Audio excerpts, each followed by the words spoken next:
We interrupt this program to bring you a live press conference by President Goodluck Jonathan from Aso Rock. It is his first press conference at which reporters were not required to submit questions weeks in advance. Mr. President, excuse me. Mr. President, were you scared by the news that Babangida, Atiku, Abu Salami, Chiroma, and other northern heavyweights were holding secret meetings to discuss how the North should react to your presidency?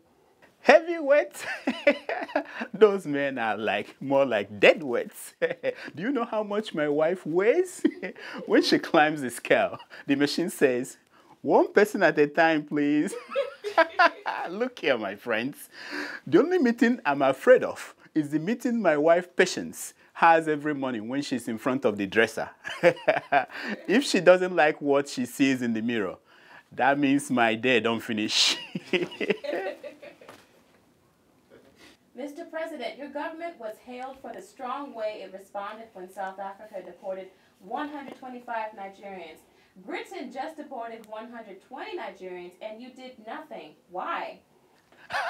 Okay. What do you mean we did nothing? We retaliated. I deported all the British Special Forces that bungled the rescue mission in Sokoto.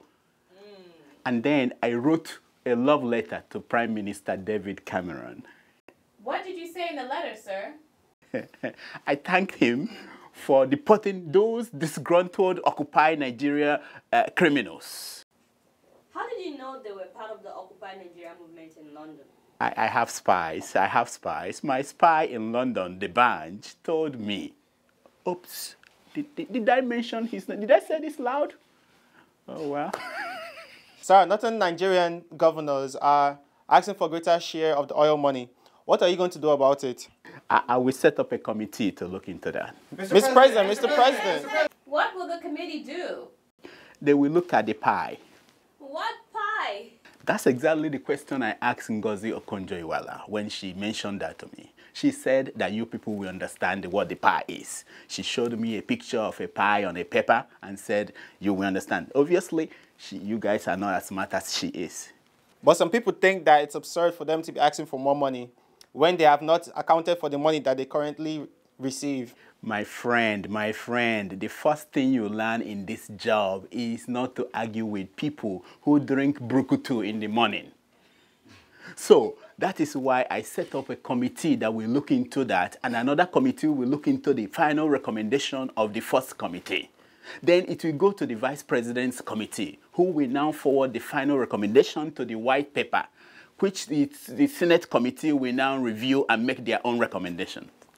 Mr. President, Debanj and Don Jazzy are breaking up. How will that affect your presidency?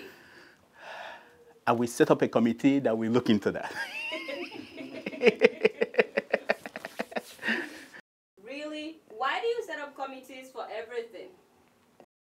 Because it works, you know. If you must know, I guess the breakup will mean that I have to manage with half of the cocoa lights that I used to get. I hope you understand what I mean.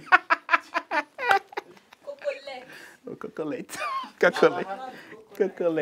Mr. President,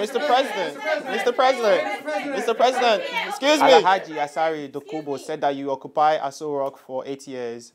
Are you running for a second term? Do I look stupid to you? No, sir. Good, because only stupid leaders run for second term.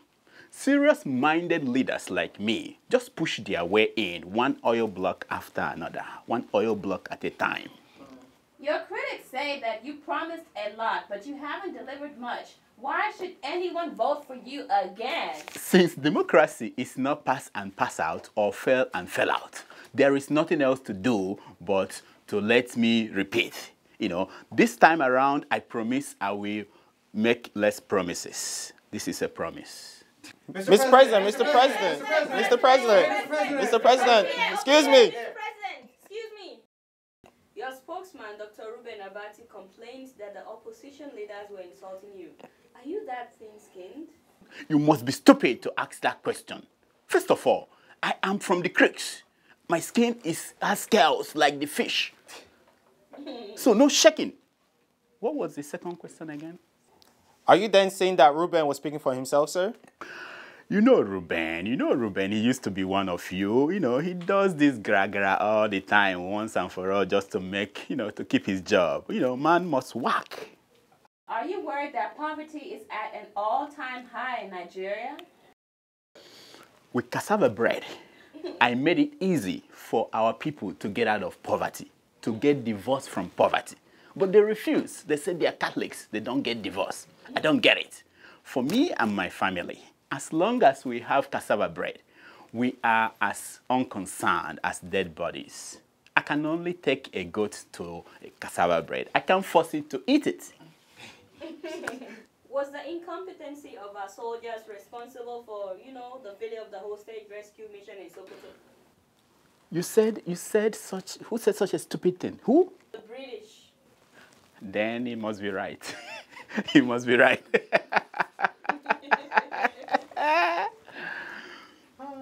Nigerian football is in a sorry state, sir. What are you going to do about it, please? Hey, I have a radical solution. I think the problem with Nigerian football is purely discipline. You know the way MEND is now in charge of washing our pipeline. I will ask Boko Haram people when I meet with them to take care of discipline of our footballers. If that doesn't work, I will sack Stephen Keshi and take over the head coach. Those days without shoes, I used to dribble the ball like Pele. I was named the best and the most. We now take you back to your regularly scheduled program in progress.